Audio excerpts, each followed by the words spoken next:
नमस्कार बच्चों, और कैसे हैं आप। आपका मेरी हिंदी भाषा चैनल में स्वागत है। आप मेरे जो वीडियो देख रहे हैं, अगर आपको पसंद आते हैं तो लाइक भी करें और सब्सक्राइब भी करें, जिससे आपको आने वाली वीडियो देखने को मिले और जिससे आप उसका लाभ उठा सकें। आज मैंने अपने इस वीडियो में जो है छंद लिए हैं। और छंद किसे कहते हैं, छंद किस तरह से पहचान की जाती है, इसकी क्या क्या विशेषताएं हैं, और छंद का साहित्य में क्या उपयोग है, किस तरह से इसका प्रयोग किया जाता रहा है, वो हमने इससे पहले वाले पार्ट में लिया था। आज हम विद्यार्थियों के कहने से जो है चार छंद मैंने लिए हैं। पहला लिया है हरि गीतिका। और हरि गीतिका छंद को किस प्रकार से पहचाना जाता है, उसके क्या लक्षण होते हैं, उसमें देखिए पहला लक्षण है यह सममात्रिक छंद है।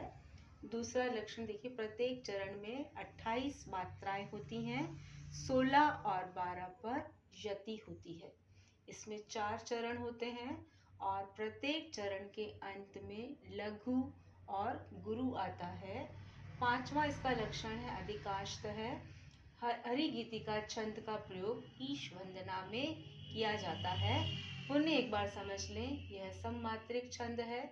इसके प्रत्येक चरण में 28 मात्राएं होती हैं, अर्थात 4 चरण हैं, चारों ही चरणों में 28 मात्राएं होंगी। 16 और 12 पर यति होती है। प्रत्येक चरण के अंत में लघु और गुरु आता है। अधिकांशतः इस छंद का प्रयोग ईश वंदना में किया जाता है। यूँ तो पुस्तकों में बहुत सारे उदाहरण दिए गए हैं। मैंने एक उदाहरण की एक ही पंक्ति ली है, जो चाहता संसार में कुछ मान और सम्मान है। इसकी अन्य 3 पंक्तियां आपको पुस्तकों में मिलेंगी और अन्य उदाहरण भी आपका इसको संग्रहित करना है। दूसरा छंद लिया है छप्पय। छप्पय के लक्षण है यह विषम मात्रिक छंद है। इसमें 6 चरण होते हैं, जिसमें से 4 चरणों में 24 मात्राएं होती हैं और जो अन्य 2 चरण हैं उसमें 18 मात्राएं होती हैं। दोबारा से देखिए, विषम मात्रिक यानी कि जो चरण है 6 चरण हैं, 6 में से 4 चरणों में जो है कितनी मात्राएं होंगी, 24 मात्राएं होंगी, और जो अन्य 2 चरण हैं उसमें 18 मात्राएं होंगी। यह एक संयुक्त छंद है। इसके जो 4 चरण हैं वो रोला छंद से बने हैं और जिसके 2 चरण हैं वो उल्लाला छंद के हैं, इसीलिए हम इसको संयुक्त छंद भी कहते हैं। यहाँ पर जो है, जहाँ स्वतंत्र विचार न बदले मन में मुख में, इस तरह के अन्य उदाहरण भी आप पुस्तकों में देखेंगे और उसे याद करेंगे और देखेंगे कि इन लक्षणों के आधार पर वो कितने खरे उतरते हैं। अगला देखिए, तीसरा है कुंडलिया छंद। इसके लक्षण हैं यह मात्रिक छंद है और संयुक्त छंद भी है।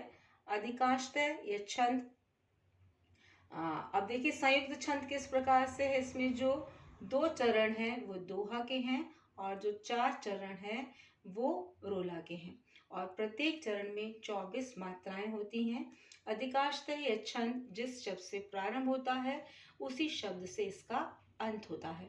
पुण्य देख लीजिए कि कुंडलिया छंद में जो है यह मात्रिक छंद होता है। यह संयुक्त छंद है क्योंकि इसमें 2 चरण दोहे के हैं और 4 चरण रोला के हैं और प्रत्येक चरण में 24 मात्राएं होती हैं। अधिकांशतः यह छंद जिस शब्द से प्रारंभ होता है उसी शब्द से इस छंद का अंत देखा गया है। उदाहरण देखिए, दौलत पाए न कीजिए सपने में अभिमान। इस प्रकार से इसकी जो अन्य और भी पंक्तियां हैं वह भी आप पुस्तकों में देख सकते हैं। चौथा लिया है सवैया छंद। यह वर्णिक छंद है, अर्थात वर्णों की गणना की जाती है। इसमें 4 चरण होते हैं और प्रत्येक चरण में 23 वर्ण होते हैं। प्रत्येक चरण में 7 भगण। भगण की पहचान आप जानते ही हैं, गुरु फिर एक लघु फिर दूसरा लघु, यानी कि गुरु लघु लघु और अंत में 2 गुरु वर्ण मिलकर कुल मिलाकर इसमें 23 वर्ण होते हैं। इसे मालती छंद भी कहते हैं। सवैया छंद के जो है कहीं पर 11 और कहीं पे 14 भेद बताए गए हैं। मदिरा, मालती, सुमुखी, चकोर, किरीट, दुर्मिल, अरसात, सुंदरी, अरविंद, लवंग लता, कुंदन लता, रीति, ये जो है किसके भेद हैं? ये सवैया छंद बताए गए हैं। और सवैया छंद का अधिकांशतः प्रयोग रीति काल में किया गया है। रसखान ने भी अपने पदों में जो है सवैया छंद का प्रयोग किया है। और मानुष हो तो वही रसखान, इस प्रकार का जो इनका छंद है वह सवैया छंद ही है।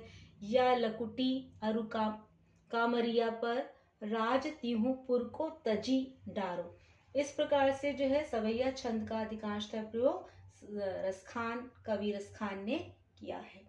अब आपने ये देखे 4 छंद हमने लिए हैं और राजस्थान बोर्ड के द्वारा जो 12th क्लास है उसमें इन 4 छंदों का उल्लेख है कि पाठ्यक्रम में ये 4 छंद आएंगे और इनका आपको सभी को अध्ययन करना है।